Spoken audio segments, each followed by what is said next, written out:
into the online broadcast network, AFTERBUZZ TV. Over 20 million weekly downloads in over 150 countries, and your #1 source for after-show entertainment.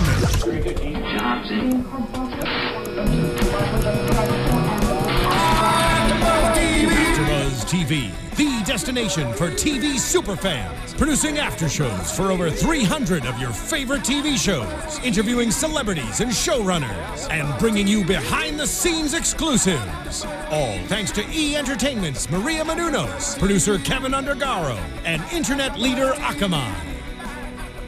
Now, let the buzz begin! Hello and welcome, Boardwalk Empire fans. I'm Keven Undergaro, your host here tonight. Season 5, Episode 4, entitled Cuanto. I am here with the lovely and talented... Who am I here with? Hi guys, this is Sara Stretton. Sarah Stretton. Cuanto, so... And you know, Sarah, not to just call you out, but you've got the bright red lipstick on that Mike August had just sent me an email saying about tonight's episode, lots of reds. I was channeling Sally. It's Sally kind and Margaret's dress on the boardwalk, and the roses that we see that young Nucky sees, and I don't know. And we always know in filmmaking, red is blood. It can be love, but it can also be blood, and it can also be martyrdom and so many other not so fun things. What's to say? Another great episode. No surprise to me, anyway. Your thoughts? I thought it was a really good episode. I'm sure we're going to get into it step by step. I'm going to point out that I totally made a correct prediction last week. Which but was? We were going to get a death this week. It was going to happen, and both of them were kind of built up to the ones we were speculating, and my prediction was correct. That's Sally. Bye-bye, Sally. We'll get into it, I'm sure. Yes, of course we will. And I think we're going to be seeing many more deaths because we're on this roller coaster ride. It's interesting that... the way, Terrence Winter is taking this, and we always go back, I always go back to filmmaking, and your act 3 is when things start to accelerate. That's the last act, that's the last third of your film. And I've always felt that most of these series are just feature films that are going however many episodes, 36 or 48 or 60 episodes, sometimes more. You don't get the full end of the second act until probably around episode 8. Well, I'm making it bigger, just in the grander scheme. Yeah, I'm saying, I feel like your 60 episodes will of a 5-year season. Oh, you almost look at it like a feature film. And what I'm saying is usually the last season when things start to accelerate. See, for me, we're not really accelerating. I look at each season as like a feature. And you can see it that way too. You're right. That's how I always interpret it. I so feel then like they plot out. Like there is the. I agree with that. There is the. When I look at a full series, normally if I'm really inspired by it or really like it, has something that's more full circle than a just complete arc or shift. What? Okay. And each season to me is an arc or shift. So I think each season, I agree that each season could be a film, and then these are sequels. Okay. So you have your 5. Exactly. But my point is, I feel like we should be accelerating now. Normally in normal writing, it just starts getting faster and faster, faster, and we're not, and it's just a choice, and I'm okay with it. I'm curious if this is episode 4, we're halfway through. I'm curious what the next 4 are going to look like. If we are going to start speeding up. I'm not expecting like full speed ahead until around 7, 8. Okay. So I was kind of predicting this pace right now. I think that we had to get back into the world. We had to, for the first couple episodes, not only set up this time period, but we also wanted to recall things all the way back to season 1. We wanted more character work, and now they had to introduce all new characters. Then we're getting into the problems. We're getting into new teams forming. We're getting into new alliances, new wars, and that all has to be prepped. I mean, but again, it's just such. It's incredible that they've bitten off this much. Yes. With it to only do 8 episodes. I'm so wrong. It's 8 episodes, so it can't be episode. In my head, I was thinking a 10 episode. You're right. And by the way, I'm loving it, and I'm loving it because he's a great storyteller, and I'm all in on 10. That's it. No, it's 8. We don't have 10. We're halfway through. I'm all in on 1884. It's just beautiful, and I love seeing the beginning of Atlantic City. I like seeing the beginning of any of these cities. Even Vegas, started out with Bugsy Siegel, how he started it, and to see that this Commodore character has really, for all intents and purposes, it seems like he's the one that built Atlantic City. And well, we knew that. But I'm just saying, and you think of the public eye, you don't think of this guy that created Atlantic City. So I love seeing the formations, but we especially we're seeing even more about how Nucky became Nucky, his relationship with Eli. I think is really great foreshadowing. Let's take it from the beginning when he goes into the place. He wants to go back to work. Into 1884. 1884. Oh no, you know what? I'm sorry. You're right. I'm out of sequence. Sorry, I'm just excited. Chicago. No worries. Let's start with Chicago. Let's start with Chicago. Where a lot of the meat of this episode is. I was so glad we got to see the players start to interact. We have Lucky, we have Capone, and of course we have Van Alden, who I don't know how to refer to now as Van Alden or Mueller. But to me, this is where this ends up is the alliances and with the wars. Because Lucky came out to extend some sort of Italian olive branch or networking. And Capone kind of skirts his way around it and lets him say that it's an idea. It's the seed has been planted. Yeah, basically, I will take it, we will take it under advisement is the response he gets. But it was very interesting to see. We've seen Capone at his ultimate peak right now. There is 10 people even to deliver a simple message to somebody. I mean, it's ridiculous how much he's got, how many yes men he has, how much affluence he has, how much power he has. But go ahead. Speaking to your chain of command about specifically, are you referring to the Empire State Building and the elephants? Oh yeah, we'll get to that. Yeah, absolutely. But speaking of chain of command, just how they vocalized that command, how it passed through so quickly, and how the words got diluted, and the entire message was lost. It started with, can you put the Empire State Building next to the elements on my decks? It ended up with building desk or building elephants. It didn't even make sense through this chain of command. So Capone might have an idea. You see, he's going to fall. We all know that. We know that through history, but Terrence Winter's showing us in his writing. And did you notice when he said, put it with the elephants? Now, you would think that Capone is an elephant, big, strong, beast, whatever. And yet, when you saw the elephant with the Empire State Building dwarfed these tiny little elephants. And of course, to me, that symbolized New York and the New York Mafia power chain. And and this clash of the wild versus the corporate versus what can be tamed and what is out of control. 100%. Great. And I mean, you get the elephant. I might be reading too into this. Mike August, let me know. I don't know. But you do have the saying that an elephant never forgets. Yep. And you also know that elephants are big and they are one of the most dangerous animals on the planet. And to me, they very much relate to Capone because he does have this temper. He does have this power, uncontrollable power. And he also never seems to really let things go or completely forget. He might think he passes over something, but it always comes back up for him. Which is interesting. And I think of other people who also represent the elephant too, not forgetting. Lucky not forgetting Van Alden. But it was interesting with Lucky how he treated Capone. Did you see? Everyone was just ass-kissing and afraid. Yes, Al, right away, Al. Except for Lucky. Lucky is so condescending. He's just smart-ass to him. He's trying to be manipulative. And on some aspects, it's working. But I just feel like I felt like he had a lot of disdain. Lucky did for Al and his power, and I think he was basically saying this will all work for all of us if we work together. So you may think it's less money for you, but it's going to be more money for you and more money for all of us. I'm not coming into this room. My bosses aren't coming into this room to say, screw you, Al, we're the bosses, you take orders from us. What he's saying is let's all work together. And you can see it's bothering Lucky that they were Muppet babies at one time. They were all equals, and now he's become this big, out of control beast who's obnoxious and doesn't want to share the spoils. But it was interesting that he took that much crap from Lucky. I mean, Wallace Beery, to compare him to, he's a fat actor from back in the day, actually a great actor if you want to look at some of his old films.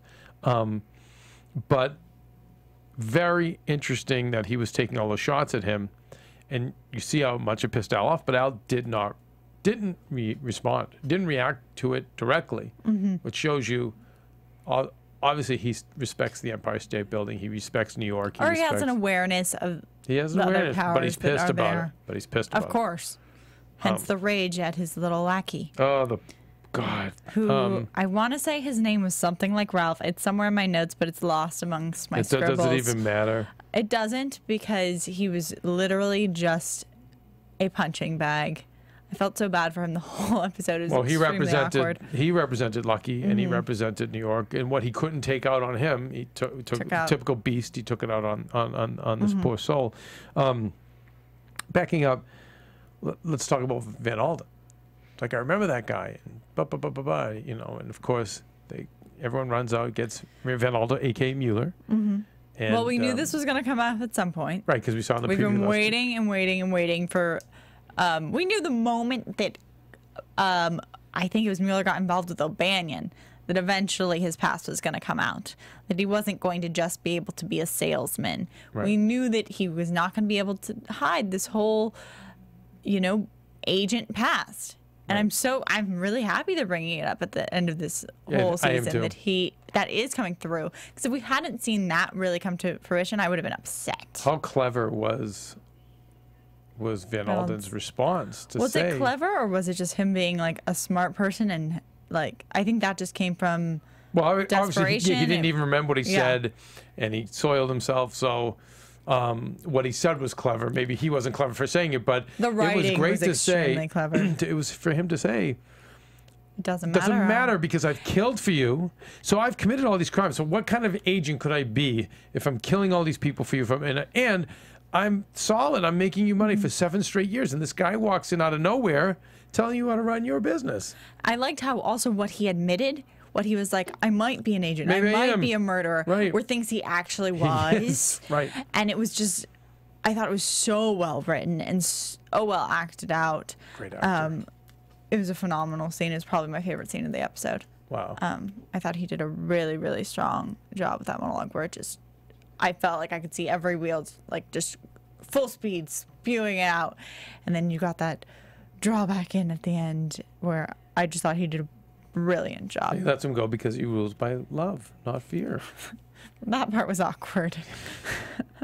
And I was just like, oh, and now we have to see the other side. Well, so many of this. these guys, and you've seen it with some of the modern day mafiosos, they in a weird way, they view themselves as the Robin Hoods. They view themselves as the father figure. Yes. They view themselves Like, as it really is. Cops family. are bad, government's bad, and we're just taking We're back. going to take care of our own. That's it.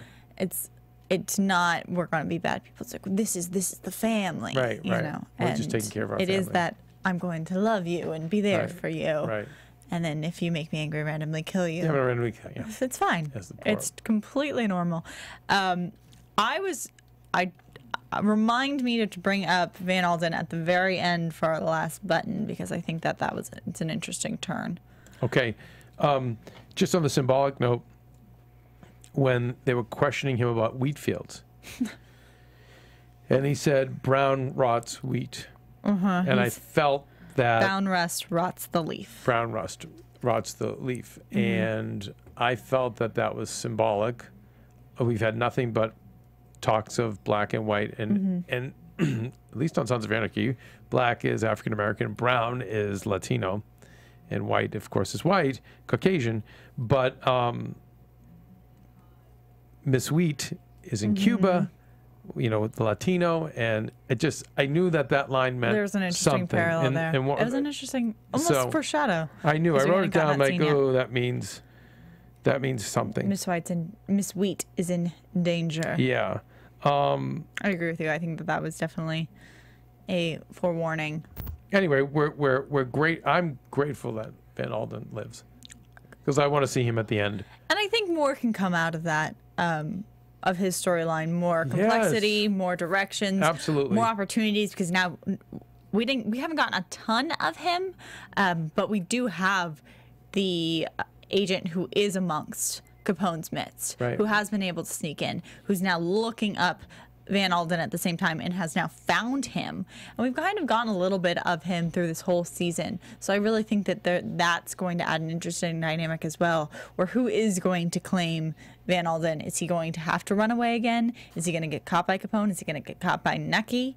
Or is the other side going to try and bring him back? That's right. Does the Fed say to him, listen, are you one of us or not? Here's your only chance. Here's your way back to the good side. Work with us.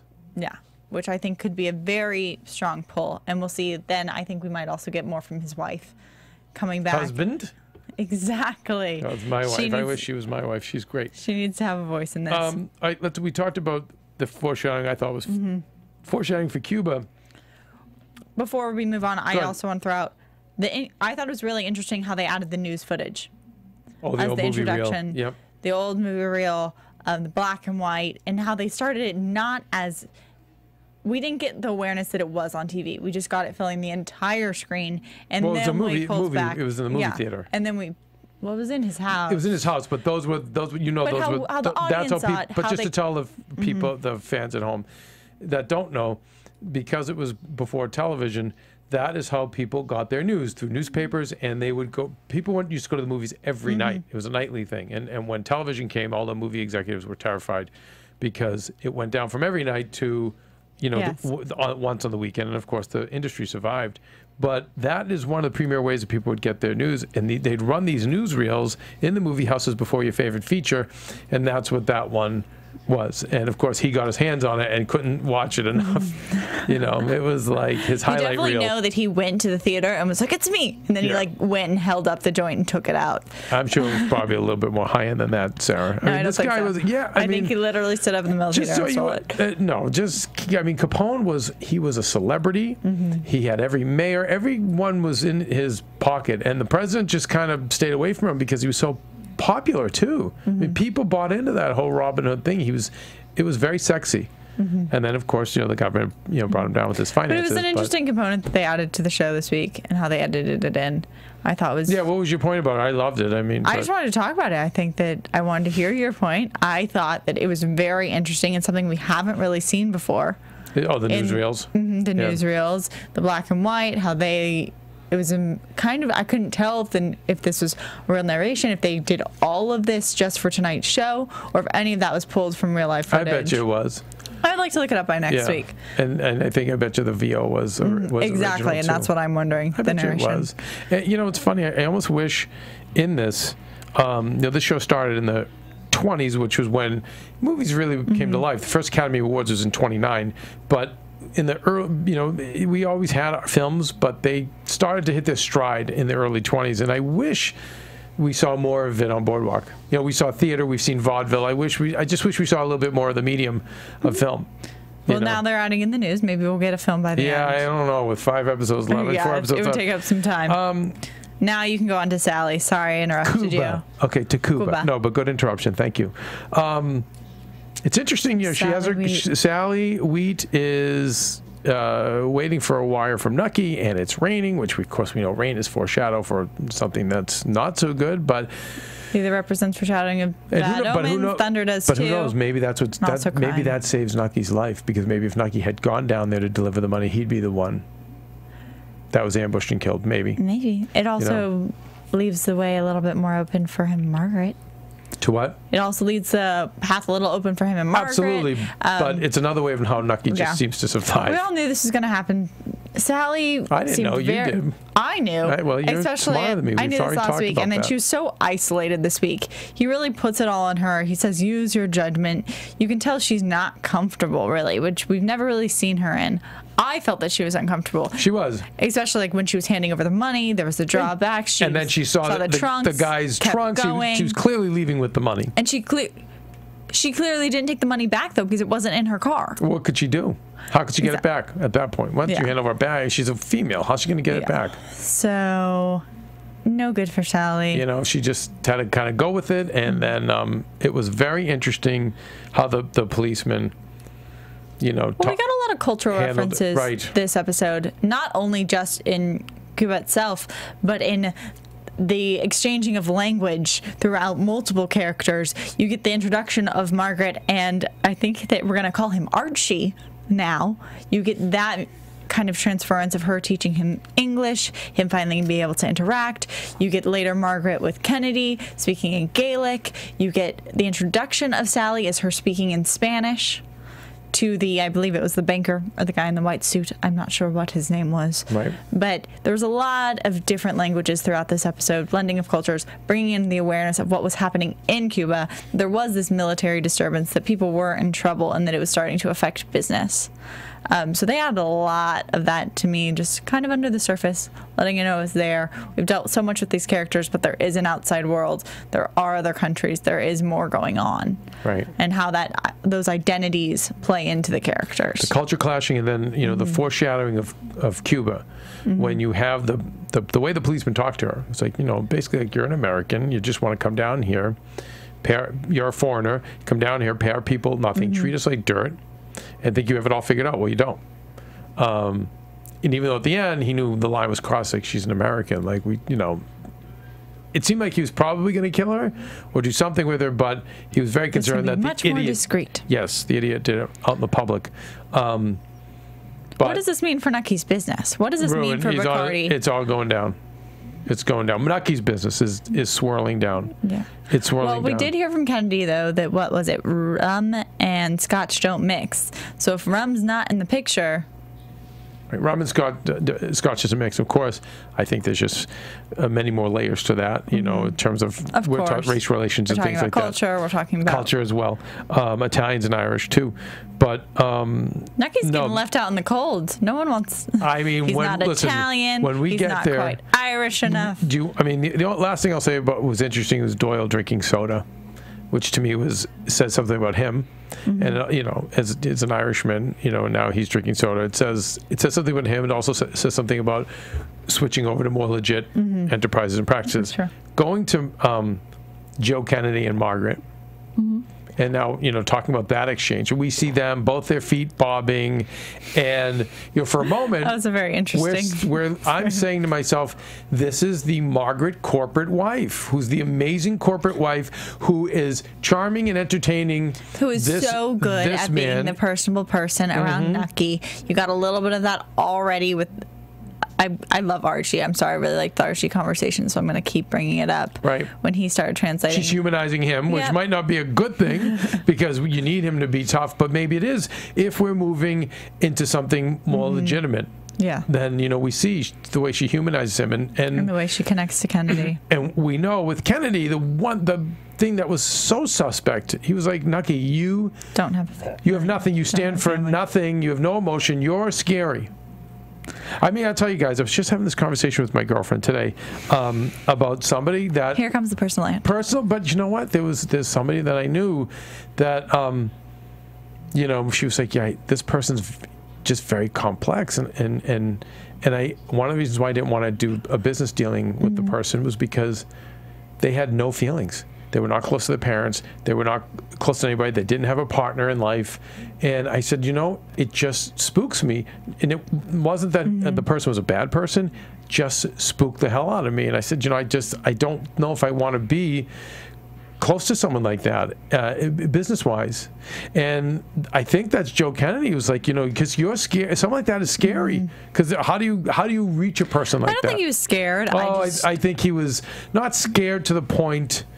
Oh, I'm trembling, but I'm concerned. I'm not going to do business with you. Definitely not wanting but to not make because he couldn't make money with him, but because he didn't like who he was as a person, in a way. And because that person is the type of person that brings you down, doesn't stand by your side, doesn't, you know, that's not connected to other people. And when he leaves the living room, when he leaves Nucky's place, he says that's the first sensible thing I've even, something to that effect, that I've even heard you say when he was saying, you know, my wife should stay here with me. It was like, wow, you're finally a person. And so, you know, I'm rooting for, as I've always been rooting for Margaret and Nucky. I think they're really good for each other.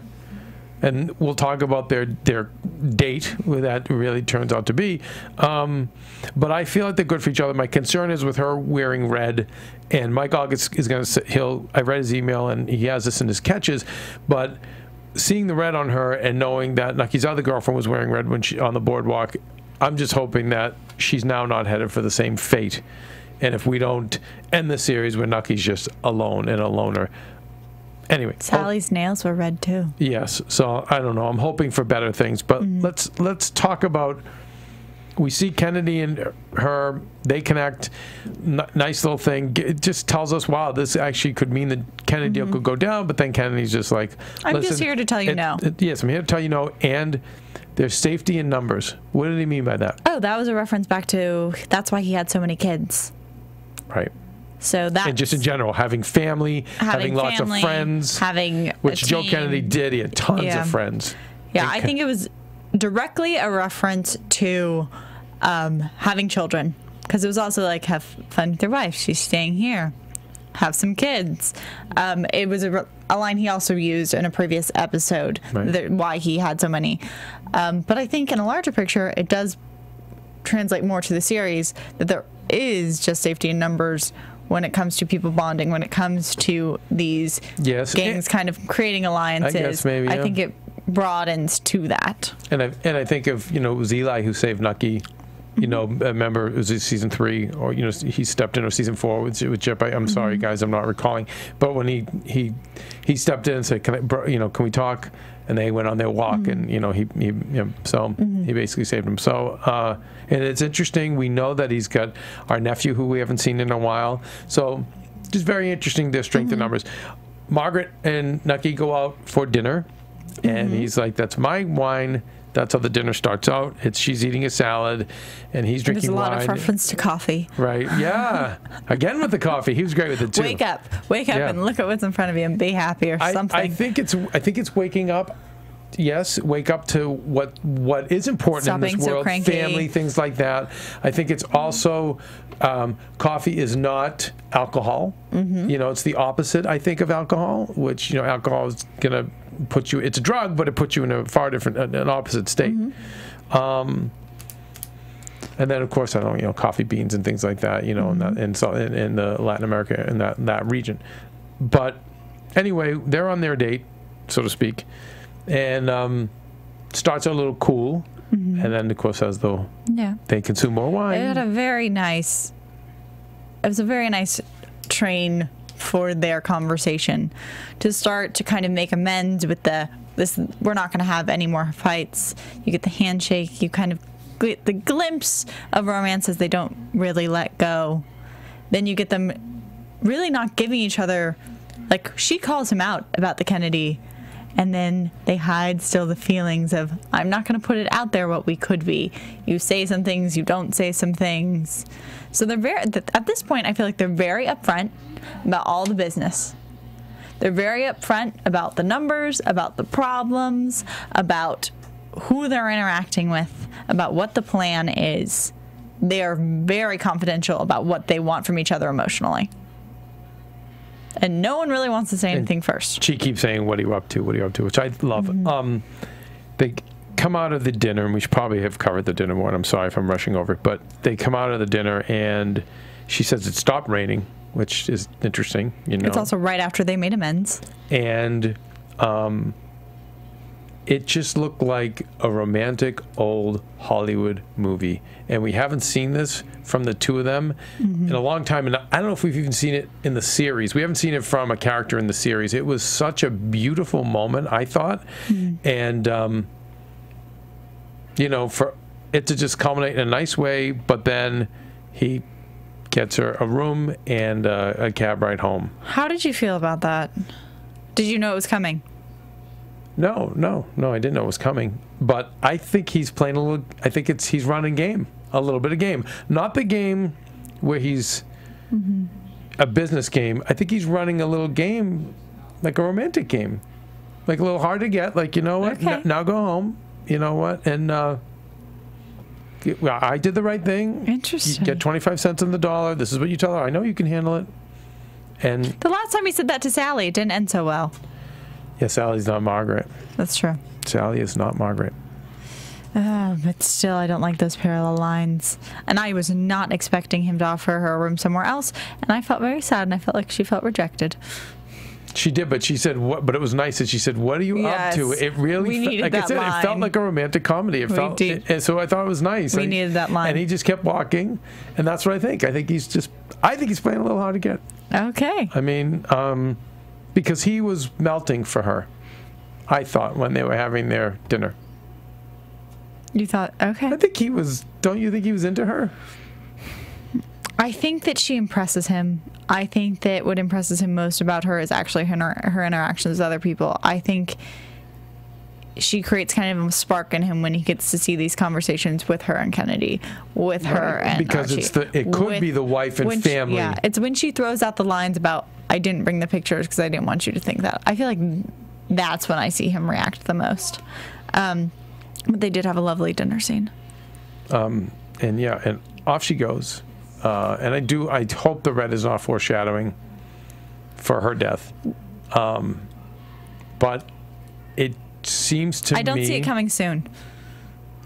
It seems to me that Nucky also admits that he doesn't have that much money, left from different business dealings. Now he's just given another sizable portion away to Cuba. And I feel as though the gangster life... is not fulfilling for him? It's not working. The illegal life is not working. And I just wonder if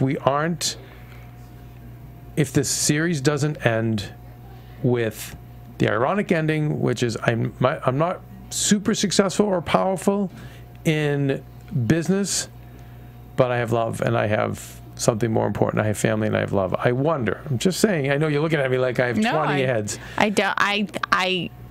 I'm leaning to be on your side. Because it seems like he's losing that, but he might be gaining more with And we're getting so much 1884. So go to 1884, which is laying down the seeds. So much about family. It is about how Nucky became who he is. It is about how his business ventures and what he wants. But also, yes, how his business came to be, but also why he has such compassion for people with his mom, and why he used to always try to find a way to be familial. Yeah, I think that this the sheriff.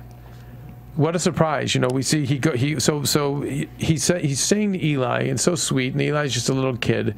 He's protecting him from seeing the sex. Then he takes him to the beach, and he tries to say, like, I want, there's other things in life that we could have, and we should have them, and it's so sweet. Why are you yelling at me? Dad yells at me. And we get to know their relationship, that Nucky was the older brother who always was ahead of the curve, looking out for him. And Eli even says after they get caught, we shouldn't be here. We should have just stayed where we were. And you get the feeling Eli loved his big family. He didn't need to know more. Right. He would have been happy just being a policeman, getting health benefits and having his family. Unaware of the other options. Right. Much more just into family and being more the Joe Kennedy way, but almost like he's the Joe Kennedy, but without wanting all the money and power. Of course. So we see all that. He takes him in. He's like, I want to show you. So he takes him into where he worked. By the way, we're skipping over the fact that he's fired. Look, summer's over. Turn your coat in. Commodore is all business, but Commodore makes sure he shows him, because he just can't help. I think he's so excited about his big grand plans for Atlantic City. He lays it all out to him, and he's like, okay, now beat it, kid. What did you make of that? I feel constantly with their conversations that the Commodore is just always testing him. Everything's always a test. All of his questions, everything he shows him, he wants to see this. I feel like that's a good thing, though, right? Yeah. That he must care about him to test him. I think that's why he ended up being such a mentor to him, because there was so much challenge there, and there was so much a need to impress and to learn how to use your words. That was great. Don't come in questioning. Remember, he said there was so many just it's like life lesson after life lesson after life lesson with the Commodore, which is why I think we've heard about him so much in the previous seasons, and why we haven't heard so much about the deputy or the sheriff. You're right, and you were mentioning just watching him clean, sweeping the dirt away, sweeping the sand away, obviously sweeping up the mess, cleaning up the mess. So they go and they break into the hotel for all intents and purposes, and he gives his brother a tour of like, wow, this is how it is. Wow, very cool. They get caught. And I'm petrified at what the hell is going to happen to two little boys in the 20s in Atlantic City, you know, in 1931. Very interesting, though. I feel like there was something behind why he was taking a bath, more than just like it was luxury. The symbolism of just, right, just what, cleaning himself. Fades. I don't know. We'll have to ask Charlie. Maybe, he seems to see a lot of Nucky symbolism. Probably cleaning away the poor life. Maybe. And some sort of rebirth we've gotten with water a lot. Rebirth, baptism, I'm sure all that stuff. And again, winter, it's like I'd love to just talk to the guy because it's just so much that's just beyond me. But I don't think any of it's a coincidence. And I was nervous because I thought something, you know, terrible was going to happen to them. And two little boys, it was scary. And then, you know, it's revealed that, no, come have dinner with my family. And the Lindsay family, Ned and Ruth, the kids, just such nerds, but it's awesome. I don't know. What? I really liked the point of this conversation. I really liked the reward that we got with Nucky kind of breaking down and then crying and then so laughing. Sweet. Thought that one was sweet. The conversation between the family was painful for me to listen to. Why? They're like, what was it, Mr. Lindsay? Yeah, they would just, but listen. Other than Eli, we haven't seen one of these classic church-going nerd families. You know, the cornballs, basically, and I loved it. I mean, by the way, that's how this country was built. What do you think? We used to be, that's what we were all like until we just all became opulent, jaded, cynical, you know, but that's how it used to be. And I think he got to see that world and say, and I think... I liked that it touched him. I liked that he got to see that. I liked that like, wow, that ingrained real in his love, wants. not an angry father who's a drunk. That I loved. The actual conversation itself was awkward for me to watch. But I accept it because of the payoff it got for him. Yeah, I thought it was really nice, and it made me understand. I'm like, wow, very clever of Winter, because you could go. They could have gone another way, and just had the kid see nothing but terrible things in his life, and then we'd be led to believe that maybe the love of his mother was all that kept him from turning into Al Capone, or his love of women. Right. But now that we see that this deputy, when he says you'll be my deputy sheriff, we see that, wow, this guy taught him the good. Okay. And he said, you know, and he's like, we're gonna go. And when he takes him home, he's like, no, I can't just get rid of. I can't throw your father in jail. He'll just get out. And baby Nucky even goes so far to suggest to kill him. And he says, you know, obviously, like, no, that's not how you do things. Instead, we're going to go in there. We're going to talk to him, and I'm going to tell him. It's an interesting parallel to what the conversation that Nucky had with Margaret. Right. When she then offers to kill Caroline. Are you going to kill Caroline? What's her name? Catherine? Caroline? Cool. Caroline. Caroline. Was it? Caroline Rothstein. Are you going to kill Caroline Rothstein? And he's like, no, I'm going to offer her. You're going to offer her 25 cents on the dollar, and she's going to take it. So it is, because he's like, no, I'm not going to kill him. Instead, we're going to go in there and we're going to say, you worked for me all day, and then if there are problems, I'm going to handle it. Take action. And you're going to be my deputy sheriff. And it's a really nice moment. And again, I think this is the good influence that I believe Nucky received in his life. And I loved it. I thought it was very nice. I think, and him and Eli, I thought it was beautiful. Seeing that I thought it was very touching. And God, I'm so glad he didn't kill Eli years ago, seasons ago, Yeah. Right? I agree with you. What? Eli, I mean, we're going to, this is just making me think about that last moment. Let's go to it. We saved it. The call from Chicago. After Capone bludgeons his henchman, which was a brutal scene. Brutal. I don't want to watch it again. Such a rageful animal.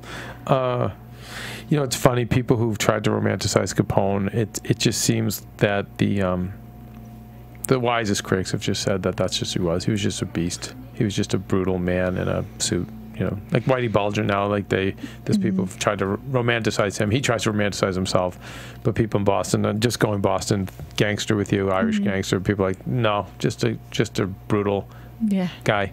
And you see it in that scene. But he says, get Eli here. And then we get Nucky on the phone. And he says, yeah. And we have that we've encountered a problem. And then, of course, he calls the problem Lucky. Lucky. Was not expecting that, first of all.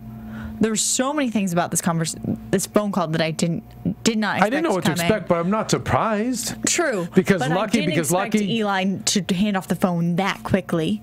Oh, and he was a wreck too. He was a disheveled wreck. I mean, but wait. Any intro? How could you be surprised? It's Al Capone is at his peak of power. He is the king at this point. But I just was expecting Eli to give a little more. I was expecting them to say something about Van Alden. I didn't think it was going straight to Lucky. I didn't think he was getting passed over Eli so much. You see how sick and crazy Al Capone is. Eli has children at home. He's got a family. Like the guy is a rabid pit bull. You do whatever the guy says, but. We know that Nucky and Al had an understanding and had a relationship. Yes. We know that Lucky, said, well, who's Nucky? He's not Italian. And I believe it was one of Capone's guys who brought up Nucky, though. Was it? I think I thought it was Lucky, and Lucky was saying it with such disdain. I'm sorry, fans, you guys let us know, but I thought it was Lucky who had such disdain for Nucky. I think how it was brought up in conversation earlier was that. Oh, they started listing off cities, and then one of them said Atlantic City, and he said Atlantic City. Well, Nucky's not Italian, right? That's how it was brought into the picture. But he brought up Atlantic City because he was basically saying that to him. Okay, right. And it's so interesting that this is how pointless race relations are when you think about it. Because now, even within the Italians, where are you from? And when Capone's having his rage, he's like, that Sicilian piece of shit. He's like, where are you from in Italy? And Lucky doesn't answer. But there's always been a stigma about Sicily. Well, the other part of that is that now Lucky's allegiances have been blurred because he is one thing, but then he murdered his boss, so he's kind of crossed his. But what I'm saying is, that's the absurdity of race, because now even within the Italian community, you're Sicilian, you're Genovese, you're Venetian, whatever, But he calls Nucky basically, I think, because he's saying we got a problem. I think he's saying we got to get rid of this guy. Yeah, I think we have some problems here with New York. Huge problems. I think that for him, the Statue of Liberty, the Empire State Building, to go into the and how they're setting this up, where we do have Lucky, and we have Lucky with his relationships and his gangsters, and then you have him and Meyer, kind of secretly still in allegiance, or not so secretly anymore. Then you have Capone, who they've now kind of isolated. You have Narcisse, who they've pushed aside, and you have Nucky, who I don't think they're on good terms with. So is it going to become this whole team of Capone, Narcisse, Nucky against them? Like, how is this going to happen? It's a complete mess. And going back to what the Commodore said, I have nothing against those races, but they don't mix. And we may not have time to get to Mike August's catches, but one of the ones that he mentioned was that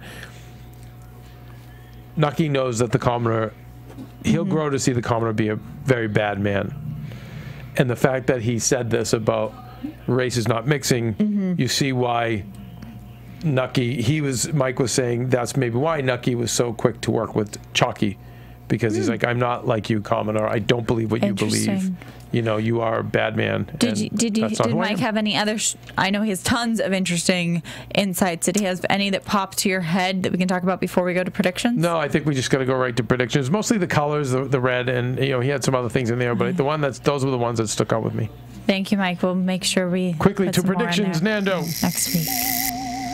And now your AfterBuzz TV prediction. One prediction from Sara. I only have one prediction. There was a line in this tonight between Margaret and Nucky where she said they kind of admitted to each other what drew them into their initial relationship, what kind of got them suckered in. And he said that she was just so lost, and she said that he was just so lonely.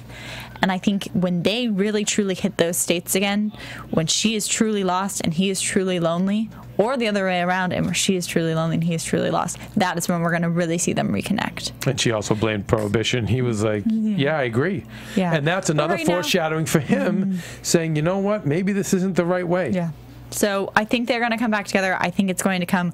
Do you think she's going to die? And I don't. I think lost and lonely. They're going to be lost and lonely again, and then they're going to come together. Oh, I hope so. Okay, and we guys, just apologizing. Our feed got cut off before the predictions. Nanny, you can start rolling us out here because I know our next show is coming in. But as we saw, the end of the show, we got cut off from scenes from next week. Yes. But I think there's going to be Narcisse, right? Don't you think that they're going to have to revisit Narcisse? Have to. He has to come back. Are you kidding me? It's episode 5. Yeah, no, it's really getting scary, guys. Oh my goodness. Okay, you can't find Sara anywhere except she does Anatomy of a Movie. And what else are you doing? I'm here. I also am part of the Schmoes New Network, Movie Talk Nation. You know. That's right. You do a box office breakdown. I do that as well. Very nice. You guys can find me if you look around the internet. All right, I'm also doing Sons of Anarchy for AfterBuzz, and you can find me at Undergaro. Thank you, everybody, and we'll see you next week. From executive producers Maria Menounos, Keven Undergaro, Phil Svitek, and the entire AfterBuzz TV staff, we would like to thank you for listening to the AfterBuzz TV network. To watch or listen to other after shows and post comments or questions, be sure to visit AfterBuzzTV.com. I'm Sir Richard Wentworth, and this has been a presentation of AfterBuzz TV. Buzz you later. The views expressed herein are those of the hosts only and do not necessarily reflect the views of AfterBuzz TV or its owners or principals.